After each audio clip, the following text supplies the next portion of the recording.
Hello, everyone, and welcome to another episode of Conversation in Good Faith.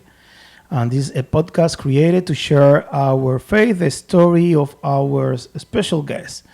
Today is no exception because today we have a special guest that is really close to my co-host, means my wife, and I will leave her to be the one that introduce her. Hello, Vanessa. Hey, it's Vanessa. And here today we have the privilege of having my sister Jessica here on our podcast. So introduce yourself to the world. Hello. Hi, my name is Jessica Goris. I am 34 years old. I've been here since I was born, here in St. Michael's. I've been baptized here. I've done my first communion here. I've done confirmation here. I went to school here, right, in St. Michael's School.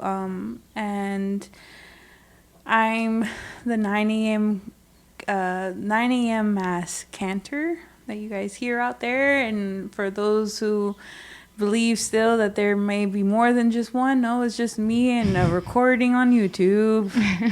Do send help if you're willing and down. I'm also a catechist here for first and second year First Communion. Yep. Oh, My right hand. Follow the team. So now that we know all of your roles here at the parish, let's go in a little deeper of who Jessica is outside of parish life. Who I am outside of parish life. Yeah. I work, right? Unfortunately, adults, right? Like outside of Sundays, what there is life, I guess. No, I work for Resort World Casino. I've been there for 15 years now. Whoa. Yeah. I started when I was 19. Wow. And here I am, losing knee strength, really. And I'm a cashier there, so I serve coffee, and found that that was a really passionate job of mine to do. I really enjoy customer service or getting you to order. For me, it's like a game. I also really enjoy taking care of people, so I bus tables and enjoy your hotel stay there. Nice. I like the hotel. Yeah, it was a really nice Hotel was really nice. I know, right? Well, it was nice, right? So, I may have hooked that up a little. Nice. I made sure, gotta make sure my besties' pictures were nice. That's me. And my new besties had a place to sleep. All right. So, where does Jessica come from? I come from here. No, seriously. We lived 4 blocks down. Yeah, in every direction, because my grandmother, she lived on Belmont, which is a couple down the streets down, and then I lived in Arlington, which is a couple streets back. So, and then St. Michael's School the whole time. I actually started in St. John Newman, the very last year that St. John Newman had its classes, and then it for whatever is after playgroup, kindergarten, pre-K. Hello, pre-K, and pre-K jumped into St. Michael, so I was part of St. John Newman. We've been there for a while, and then all my family went to St. John Newman, so I've been in this neighborhood forever. What else? So you be raised and born in East New York? Mm-hmm. Yeah. Oh, but my parents, they come from DR, from Santo Domingo. They both do. Yeah. Nice. I don't know much about it over there, and sorry. I tried. Going to DR as a kid was a punishment for her. Yeah, not no. a vacation. Listen, the story goes is that when my parents were together and got married and had me, and I was growing up, Daddy was still learning English. So in Daddy learning English, they really didn't speak Spanish, so I can understand Spanish more than I can give it. But it's not good. So I'm like, I be feeling weird. I'm like, yeah, Dominicano soy. But that's it. She knows the song. That's it. Yeah. As much as I know. So for how long you been involved here in the parish, Jessica? Forever. Yeah, right? I don't Like know. you want entire life? Yes. Okay. So as kids, you used to sing in the school. Es que yo soy We vieja. were. I'm pretty sure I started this off saying I was 34, but my mind is like 50. So I'm like, oh yeah, back in the day. It's like, I wasn't part of any groups in when I was younger, but I was definitely in the church because my grandmother and my mother and my dad was part of Catechesis. That was part of the one with the rose.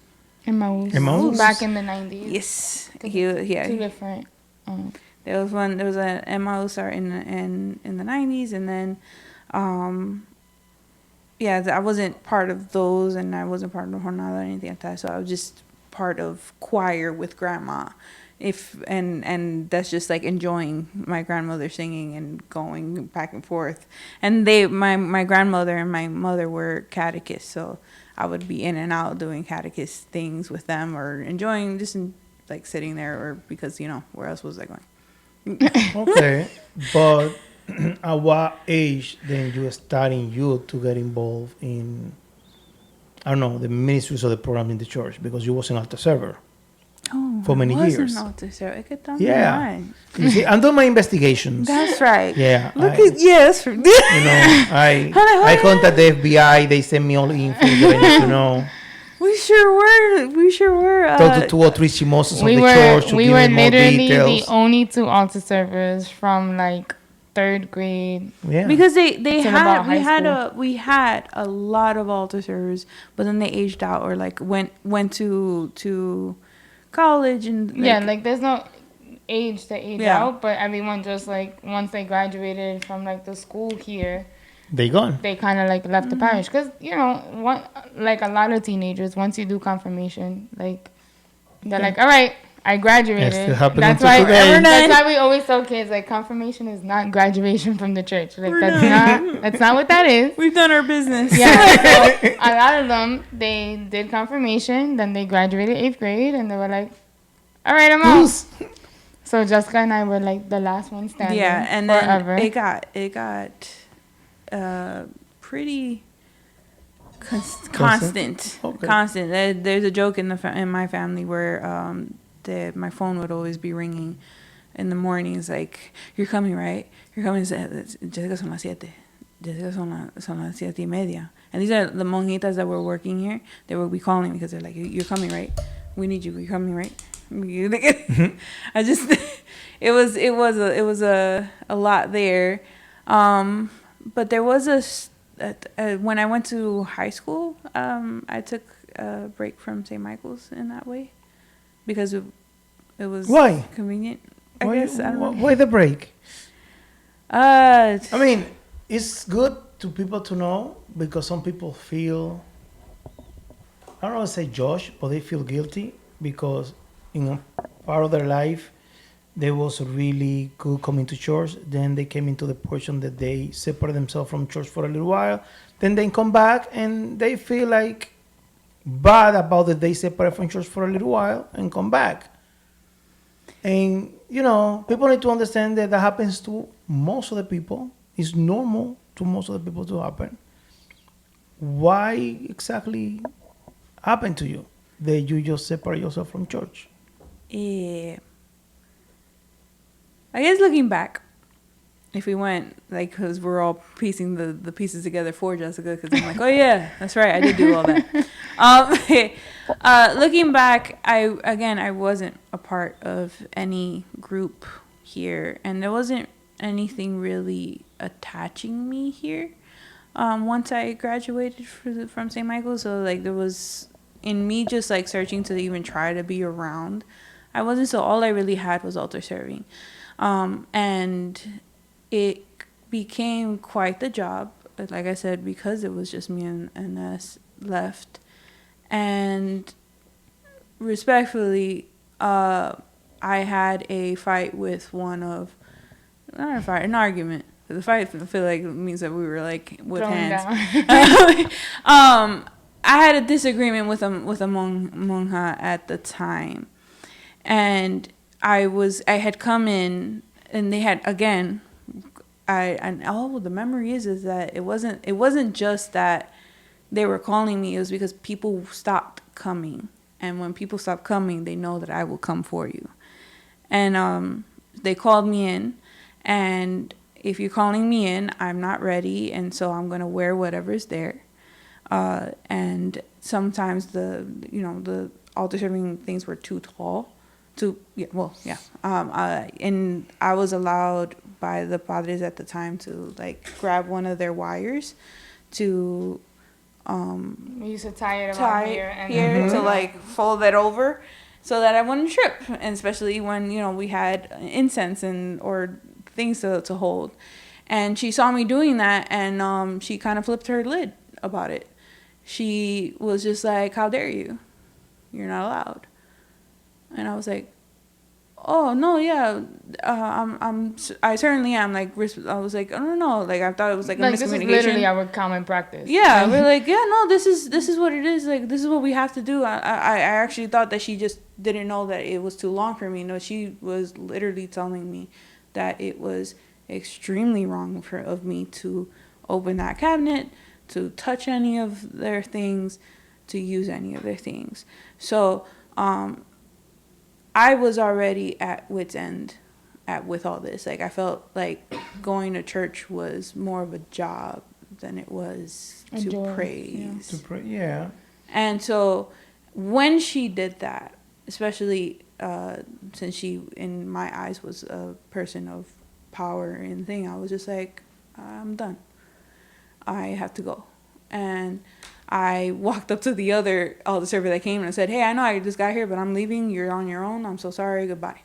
And I took the bus right back. And I told my parents, and they agreed. And then I said, "I'm not doing it anymore." Yeah. And it wasn't that I stopped coming to or stop loving God or anything like that, or stop coming to the church. My parents, in their respective jobs, have churches way closer to them. And because of their busy lives and how the weekend goes for them, they would go to Mass there, or we would go to one that was like way closer to where we were living at the time. But I definitely, like, just, if they didn't go, I didn't go. I just rode that thing. That, oh, mommy and papi are not taking me. No, I don't have to go. I wasn't gonna like ask. And so, but for sure, like, if they brought it up, I would go, because like one time, I messed up, and I was like, my dad came to wake me up, and he was like, "All right, hey, so we're gonna go to church," and I was like, "I don't want to go to church today," and he was like, "That's the devil talking," so I'm gonna walk away. He getting that deep? Yeah, he was like, he went deep in there. He was like, that's the devil talking. I'm gonna walk away. I'm gonna come back, and you get ready for church. I'm gonna come back till I hear my daughter. I want to hear her say. The way my eyes opened, I said, "Oh, I don't want to be the devil." No. I thought he walked through. I said, "Oh, my bad. Wash it off." So what's so funny is that knowing Jessica as a kid, Jessica hangs on to every word that her parents say. Like, even now as an adult. So playing back to like 12-year-old Jessica, I can almost see the fear in her face, and I'm pretty sure her eyes got watery. I was thinking unwell. that, yeah, you see, I like thinking like, oh my God, I'm the devil now. like I can. I opened the door. No, I was like, no, you're right. Get out. So if they ask, or if you ask, or if anybody asks me to go, I will not say no. I'll be like, all right, yeah, let's go. Because I took it more as, I switched it up eventually. It was like, God is calling me. So it's fine. He's like, come here. She was no longer the devil. Yeah. I was He was a call. I was good. Your dad was OD though. So after he did what he had to do. yeah, he did what he got to do. Hey, he found a way. God used him. Yeah. So after you left and you take your break and it was okay, I'm out. See you later. Peace, deuce. Boy, you in you on. Ladies, good to see you. To take your time. How'd you come back? Then your father decided to tell you, hey, you, the devil speaking. And you wake up and we like, nope, I'm not. Decided to come back. How that transition happened? What happened? Like, the transition was slow but cool. okay. The real person that really like brought me back would be Sister Peggy. Oh. Because this is like what I think it was, maybe if we were 16, if we were turning 16, I'm assuming we were in second year of high school, first or second year. Yeah, probably. Second year of high school. With the way your birthday falls, probably, yeah, freshman year. So sophomore year. Yeah, so sophomore year of high school, Sister Peggy calls and it's like, hey, I have a retreat for you. I haven't been over there. I was like, okay, sure. It was so random. And then she tells me that Vanessa Garcia is going to go. And then one other girl is going to go. And that other girl was like someone else that I knew from my own class. I'm so sorry, honey. I don't remember her name. But I love you. And I was like, yeah, I'm cool with those two, especially Vanessa. Like, just because we've known each other since like 4 years old. Yeah. And like, just, it's just like, yeah, family, yeah, cool. And I go on this retreat, and it was at the Mother House in Amityville, yeah. Right? The Dominican Sisters of Amityville. Right. And it was wonderful there. I got to meet these I was gonna say worn out. Look at this. No, these little retired monjas, and they got to. I've never heard such stories of like what a nun's life is like. And mind you, I hung out with nuns all the time, and St. Gabriel's at the time. That's the way they were. And I would, but they're not talking about like collecting. They're like, hey, join in because this is what we do. They just did, and I just enjoyed being with these ladies, and these ladies that I was meeting here. I didn't even know that they were retired nuns, mind you, because they were just in regular clothes. I didn't even know they did regular clothes, mind you. And I was just listening to their stories, and there was this one lady who was just telling me her life, and I just sat there going, wait a minute, I could do that.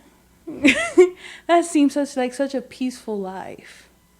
The thing is that I also, here we go again.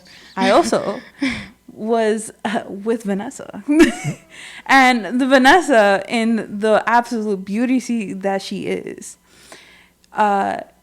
like, she was like a shining light where I was just like, wow, I hope she keeps me.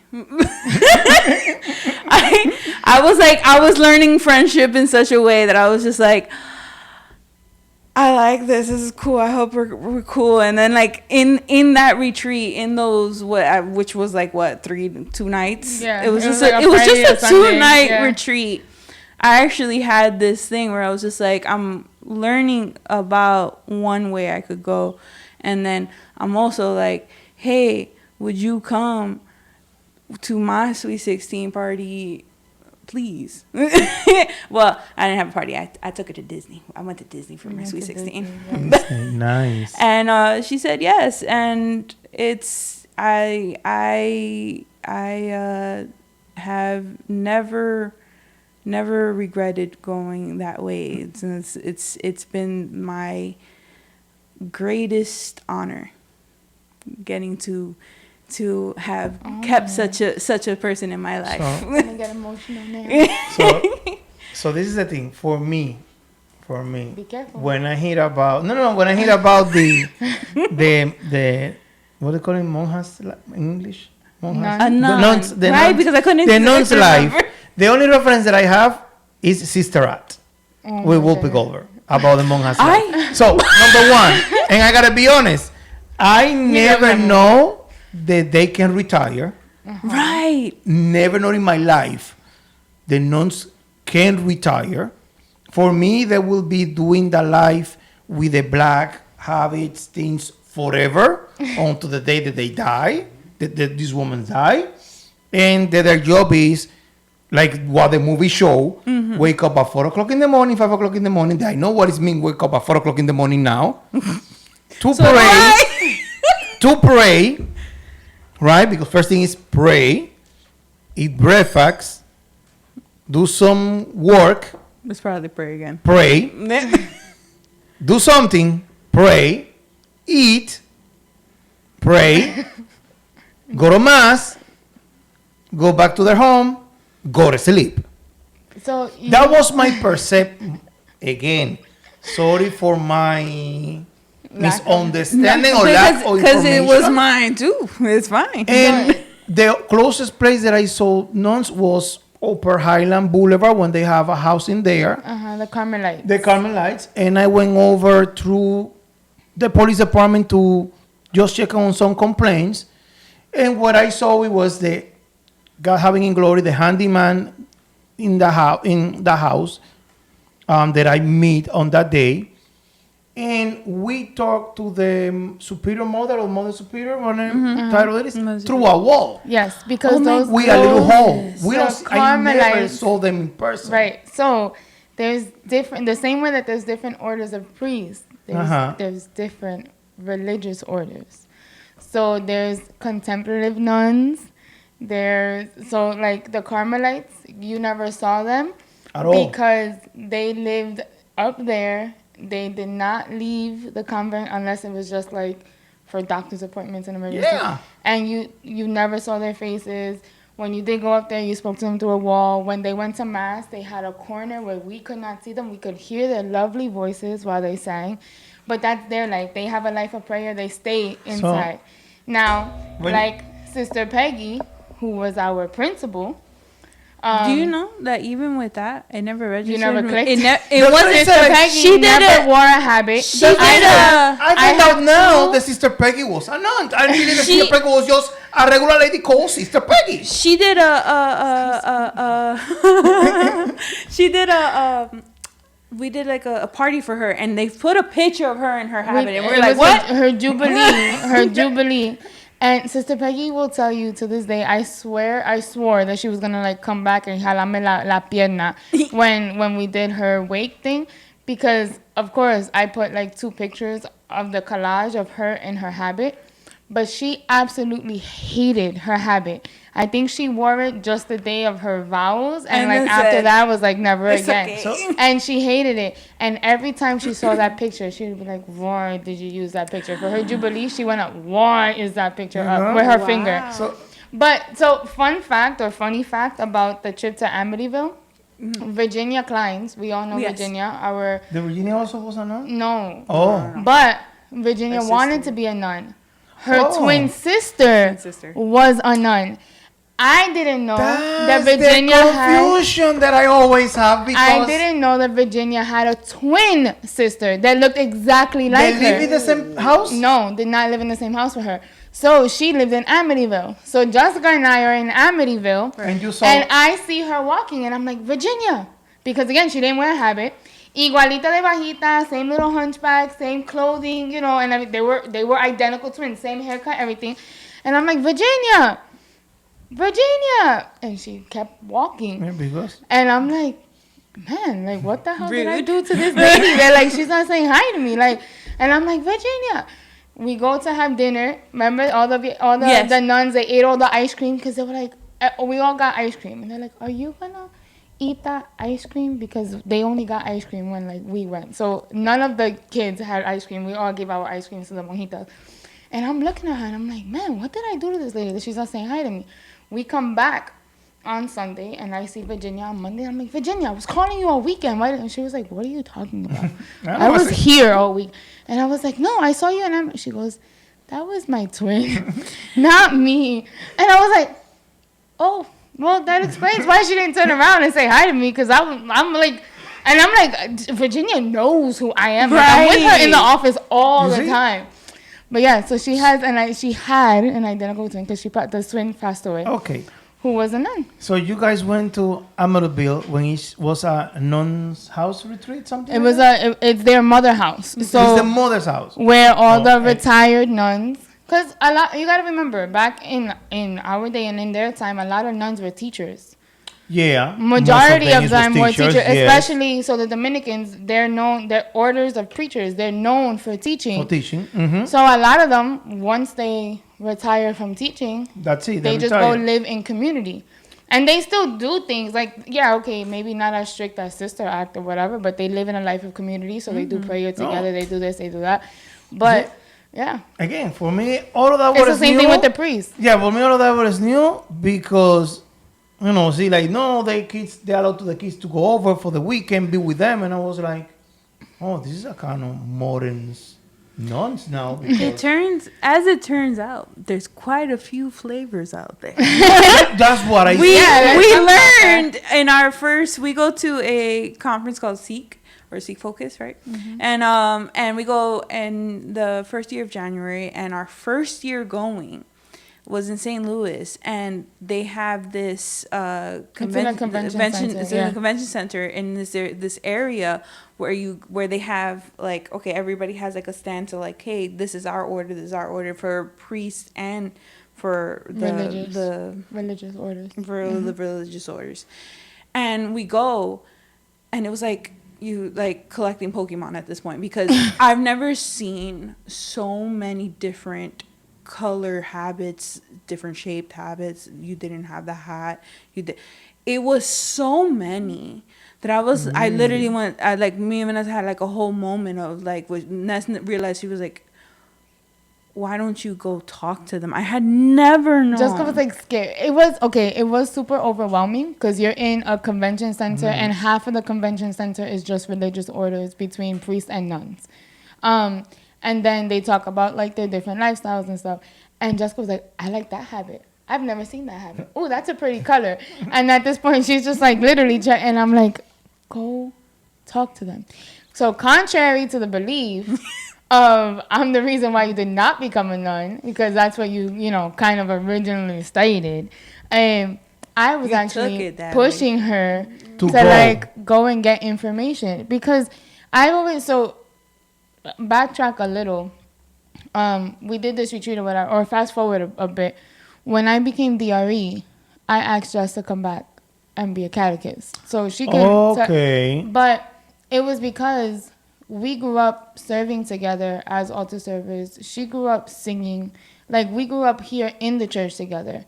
So when I was like, man, who can I call on to help me out? It was an easy phone call. Because I was like, this is someone that comes from a family of catechists. Her mom was a catechist. Her grandmother was a catechist. All my aunts are catechists too. In other parishes and stuff like that. So it was like, yeah, like, this is easy. And it was funny because I guess maybe it's because of the singing and like Sister Act singing, nuns. And that was my perception. Even going to misa up at the Carmelites and hearing them sing, and like this joy of singing that Jessica, like, she genuinely loves singing. I was like, go see what they're about. Like, vete. Like, I'll hold your hand. But I did. And like, she was very nervous and very scared the first couple of times. And we've gone to this conference already 3 times. And each year I'm like, look around, because sometimes there's different ones, and some like. The first year that we went, the sisters that we grew up with from here, from IVE, were there. And there was some of them that we knew. So it was like, all right, we were hanging out with them. The second year, they weren't there. So it was like, all right, Jess, now you have to go find other people that you don't know and get information. And every year that we go, I'm like, go find out. See if it's something that you... Okay. Things I found out, by the way, was... which I think is like great information. I just want to say it here because I generally don't believe that people know that each order has a purpose, Yeah. right? And I didn't know that. I was just like, and I had the same idea. Carmelite or Dominican at this point, because it was like you're either in the black or you're in the blue, and that's all that exists. This is all that exists. No, there's some that are specific to medical needs. There's some that were specific to teaching. Some that were specifically teaching youth. Some for animals. Some for farm life. I'm so serious. It was going on, and some for like the older people. It was so interesting to talk to these ladies, and then a lot of them were like, we want to grab the youth now, and it was really beautiful.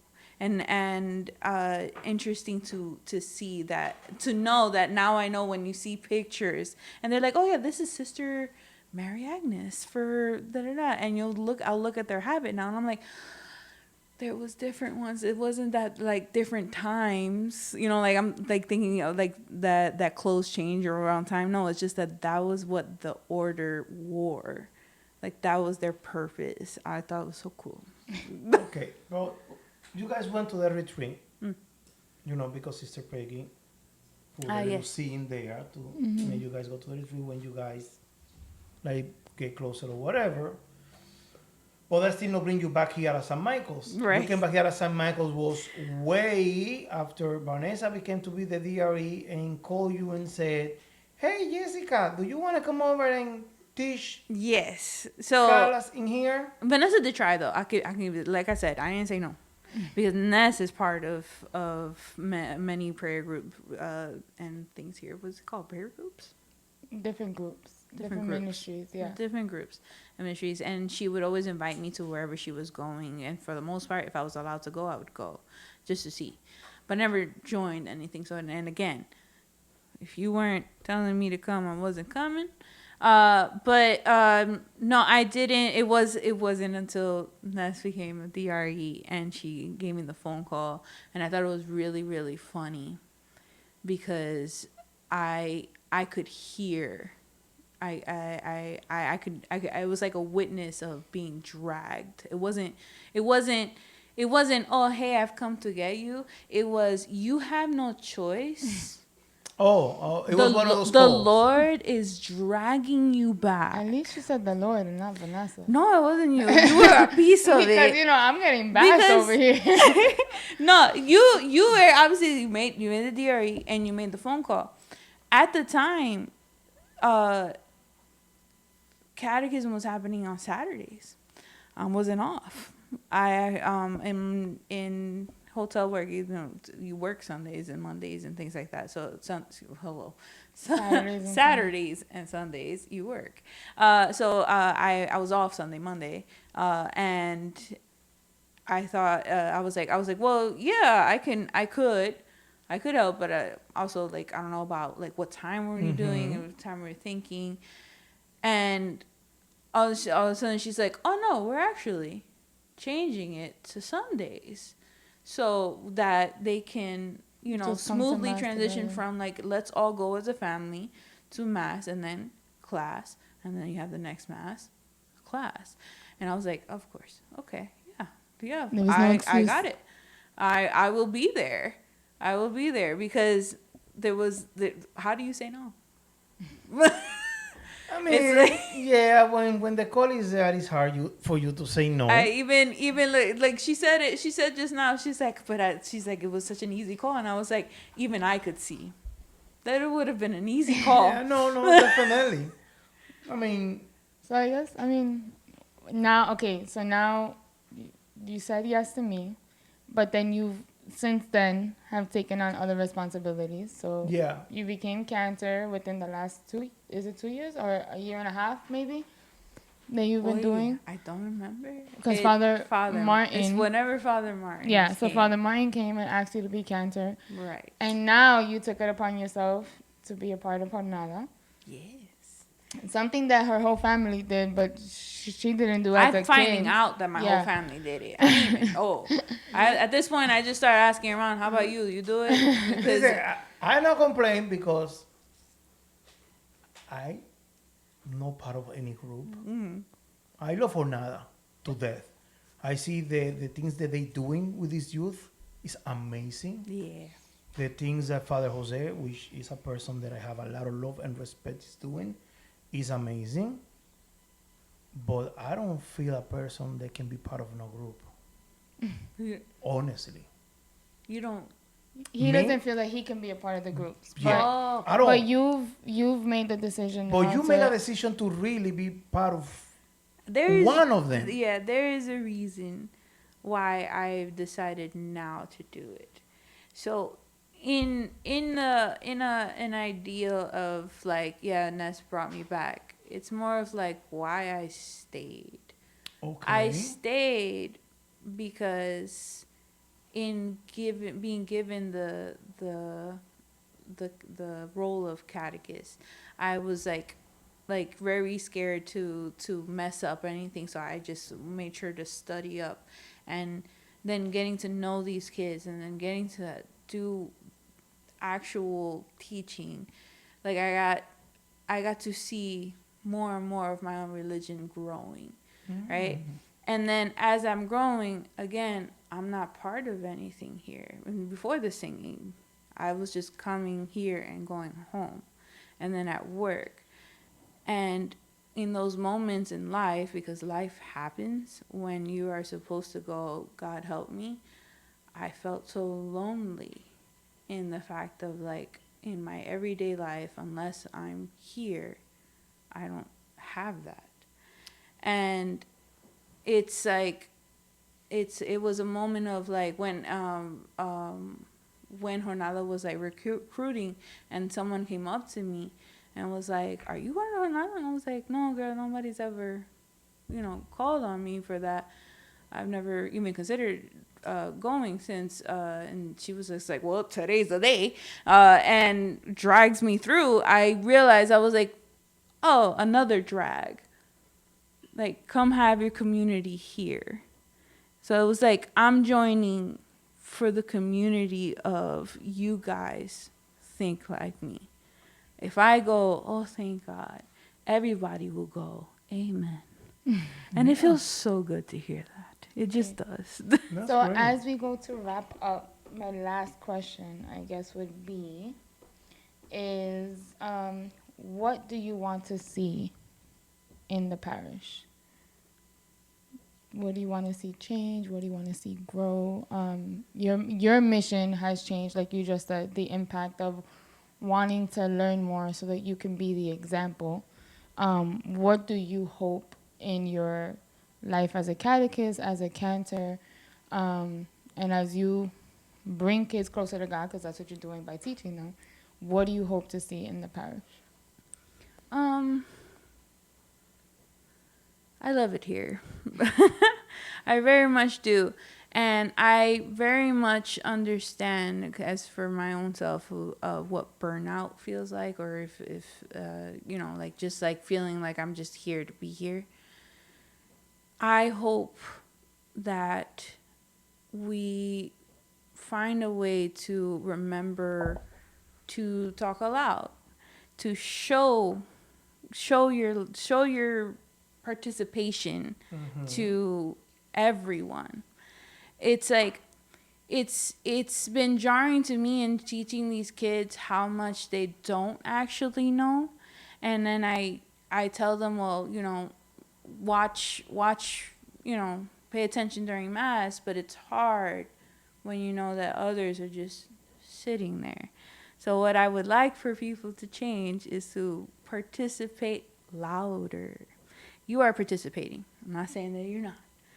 Louder. I am a cantor. I am not supposed to be saying things alone. I am there to help. You say it with me. And then if we all say it together, the kids will go, oh, I know what to do. And it's been hard to get people on that role because they are forgetting, or maybe they're tired and things, but it's good to like wake you up and realize, hey, they're watching you. If you let them sit, they will sit. If you let them play, they will play. If you decide your prayer in the moment is more important, then they get to do whatever. When the idea is do it together. Mhm. Family is everything, and you know, be the inspiration. All right. Nice. So, be the inspiration. Come help Jessica sing on Sundays. Come help be a catechist. Help her teach these kids as well. Help me catechist. Yes. Yeah. We need catechists. We need volunteers. If you feel like we felt inadequate at any point, I promise you, we're here to help fill those gaps, and you're never alone. So please come forward and It's a help lot of serve fun. the parish. And thank you, Jess, for coming today to Thank you for having me. Conversations in Good Faith. And just like that, we're wrapping up another episode. Like all we said, please subscribe, click the little button to get the notifications when our podcast is live in our YouTube channel or in our podcast audio in every single platform. Thank you all. Thank you, Jessica. Thank you to our team here today.